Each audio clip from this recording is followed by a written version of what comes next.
Good evening, Fernwood. My name's Neil, and you are joining me for my journey through the entire DVD box set of Mary Hartman, the very strange, very subversive soap opera from the 1970s.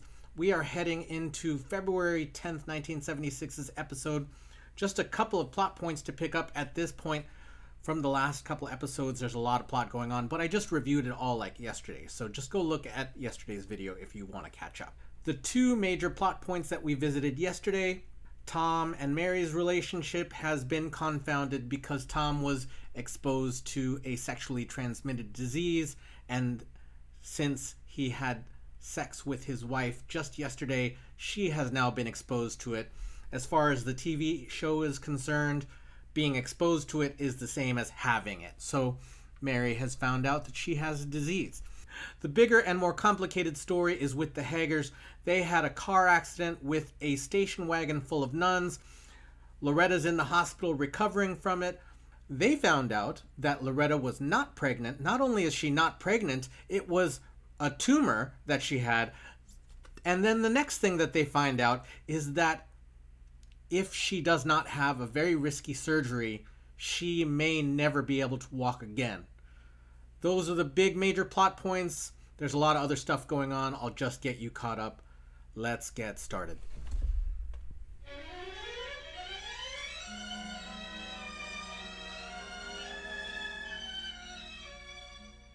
Mary Hartman! Mary Hartman!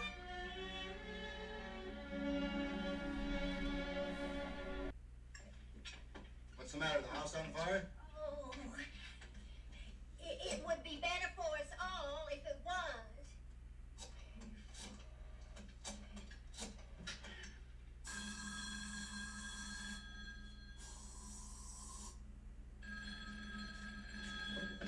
Hello.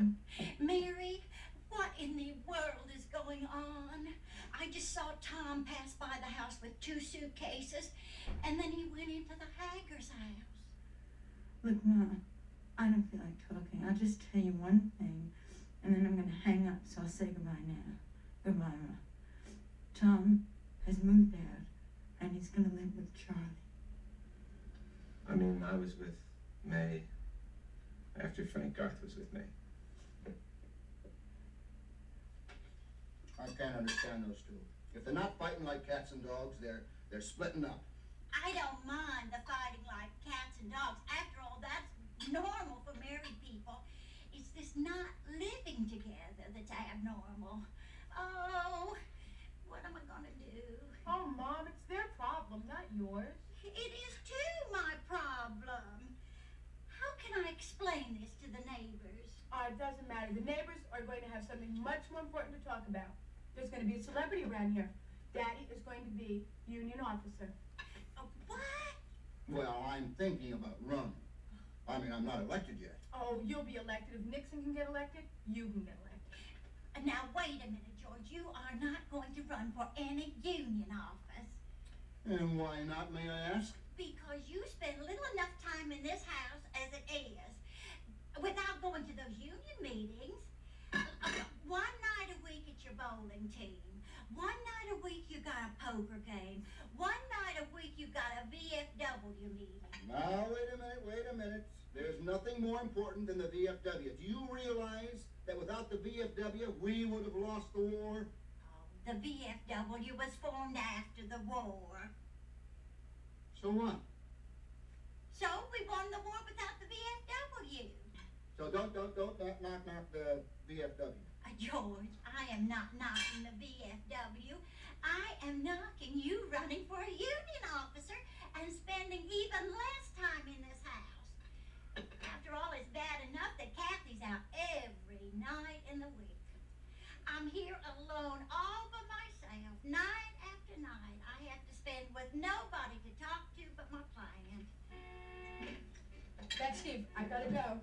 I'm going to help you look for a job today. Kathy, see if you can get a job that you can keep for more than 1 week. Oh, Martha, will you stop nagging the girl? Bye, Dom. Bye, Mommy. Bye, Princess. He sees fit. And for your information, there are no union meetings at night. Union officials take time off during the day for union business. Yes, but what about those conventions? wild parties and naked girls jumping out of cakes and everything. Yeah.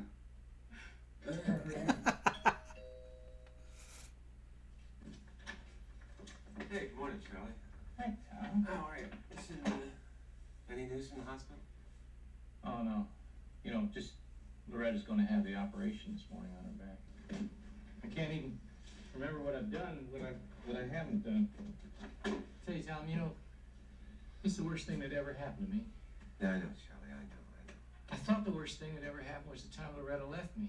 You know, I thought that was purely the bottom that I could hit. That was just pure pain and torture. I simply couldn't stand that, and that's why I shot myself. Charlie, I didn't know that happened to you. Oh, it didn't happen. It's something I dreamt once. Huh? You think that I would ever quit with Loretta? You must be crazy, Tom. What's the matter with you? How's things with you and Mary? Anything happening with you and Mary? Oh, let's just say she kicked me out. Let's leave it at that, okay? Yeah. Could I move in with you? Huh? You walked in the door with I was suitcases, wondering what and the he didn't see suitcases you. were about. Oh, well, just he be for did a see little you. while, you know, till I get this thing straightened out with Mary. Then everything will be okay. Is that okay? Yeah, sure. Okay, Sure. good. My door is always open to the homeless town. I gotta get to the hospital. Just make yourself at home. Yeah, okay. Thanks, Charlie. Listen, I'll see you later. Oh, look, you want some coffee?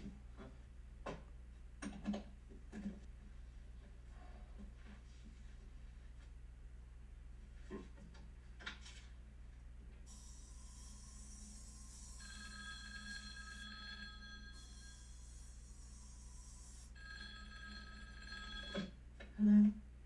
Mary, this is Tom. I recognize your voice. What's new? Well, not much. Anything new with you? Things are about the same since I saw you 5 minutes ago. Look, I called you just to remind you to be sure and see the doctor. Tom, it's so embarrassing. I know, but it's something you gotta do, honey. Did you call up for anything else? Well, I guess not. Well, Well,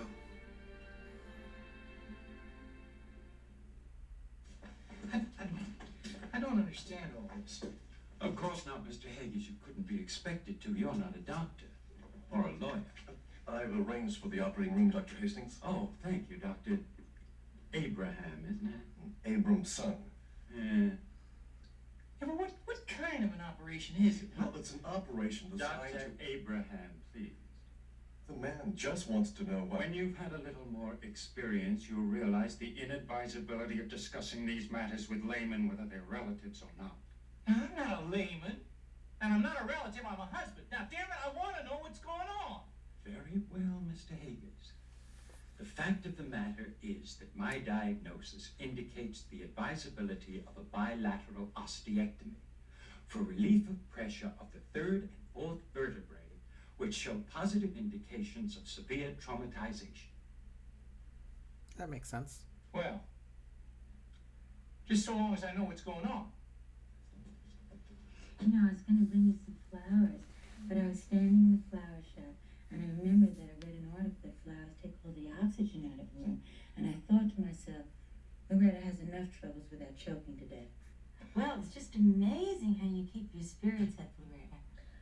Oh, Lord, Mary, I'm going to be out of this little old hospital nothing flat, huh? I'm going to pick up those demonstration tapes and get right back on the road to Nashville and fame and fortune.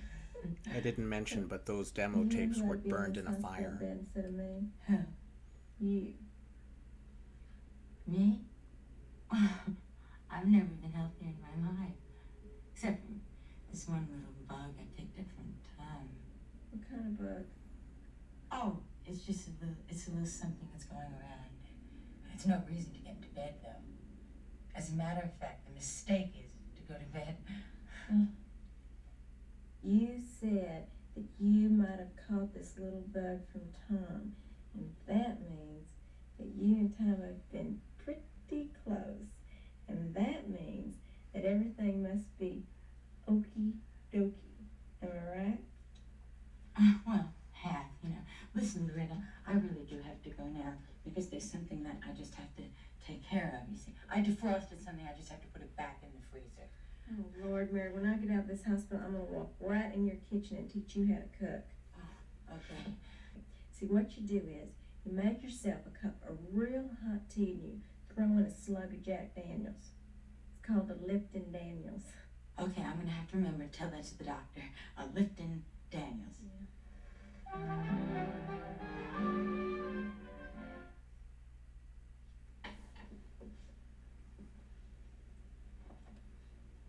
Excuse me.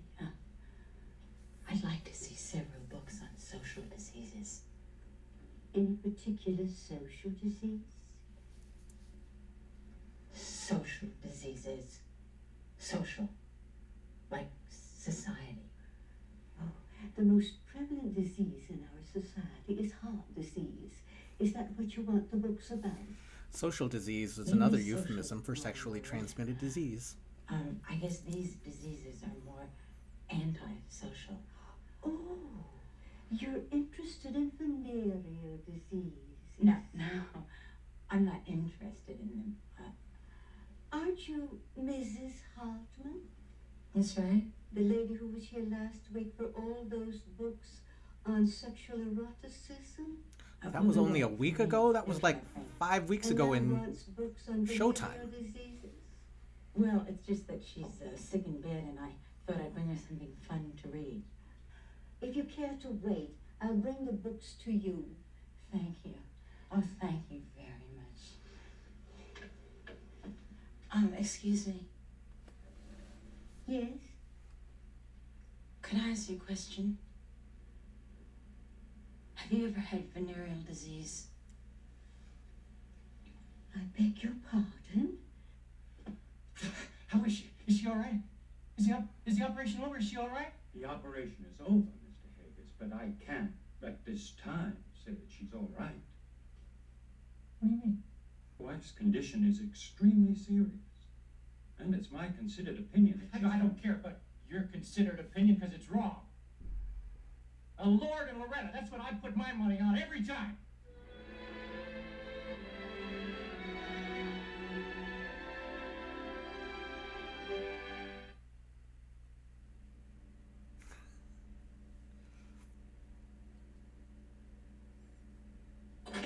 Mary, guess what? I give up. Steve writes poetry. Isn't that wonderful? Oh, I wrote a poem once for English class in high school. It was about a tree. It was pretty short. The tree wasn't short, the poem was short. How much can you say about a tree? You want to hear a poem? Listen to this. This is real good. Okay. Beautiful. Take me in a field of yellow flowers when first Phoebus flashes his fiery steeds. Across the morning sky, here in this field, in this city, sick with rotten, decayed people, and houses filled with death. Here is this field.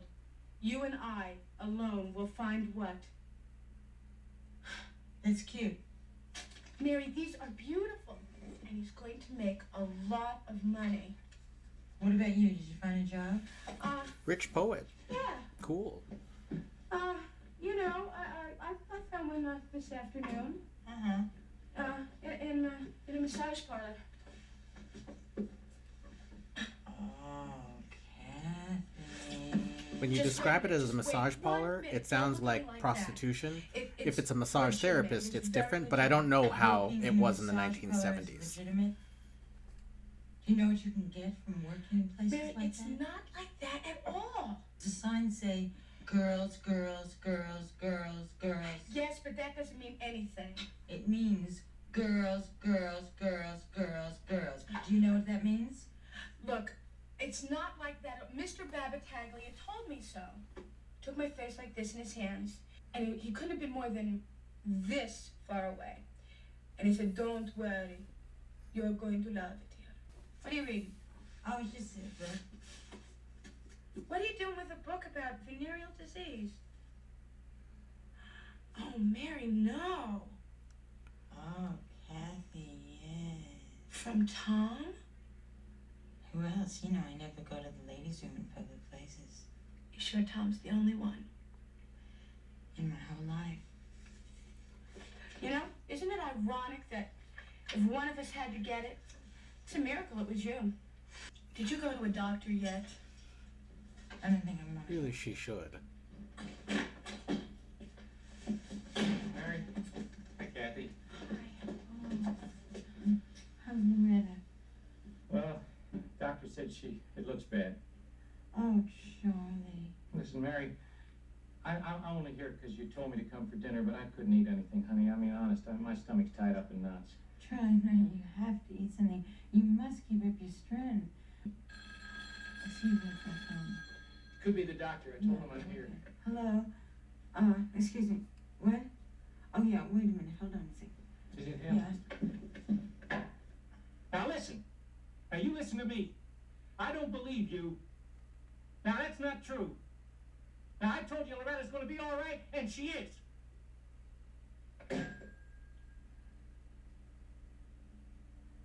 You said she's sinking fast.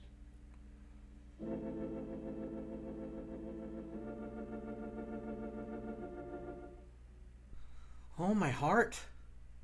I just felt it drop. And Loretta and Charlie, to me, as mismatched as I thought they might have been in the beginning, they are the sweetest couple to each other. And for this to happen to them it's tragic, of course, but it hurts too. I guess tragedy and pain go together. I'm just feeling dumb. We see a little bit more about the families that we haven't seen in a little while. The Shumways, well, especially Kathy, still going out with Steve. She still loves him. We didn't see Steve. And then Martha and George. George has an actual plot. He's going for a union rep. And I don't know if that's going to put him in contact with the Frank guy from the other city that gave the disease to May and thus to Tom and thus to Mary. And not that George even knows about that. But it's a little bit of a plot, so that's cool. And Mary and Tom not living in the same place anymore. For me, actually, the most difficult thing about that situation is that Mary is too embarrassed about propriety to see a doctor and get a real diagnosis. For all we know, she's got nothing. Or if she has something, then she could get treatment. Baffles me how resistant Mary is to basic sexual education. And that's something, in 1976, I wasn't old enough to get sexual education because I was barely learning to read and stuff. But I would not suggest that sexual mores, as far as the classroom, I think they were better than they had been in the last 20 years. But these characters would have gone to school in the 60s, maybe. And so sex education was treated quite differently. I can only guess at how it was treated. I think the picture I have is that boys would watch one film and girls would watch one film, and those films might amount to, this is what your period is. So I don't know. I wish that Mary weren't so squeamish about basic sexual education. And it seems that the people she goes to are not squeamish. Well, the people at the library are not squeamish about it, at least. I don't feel like they seem to judge her about wanting to know it, even though the game of that scene is that the people who are trying to help her find her books have figured out why she needs the books. Or not necessarily why she needs the books, but it's that she wants the books on sex education. I have a sex education shelf here, and I barely have any sex. So, I think everyone should have sex education books. There you go. That was the February 10th, 1976 episode of Mary Hartman, Mary Hartman. Thank you for joining my little trip, and we will see you tomorrow night in Fernwood.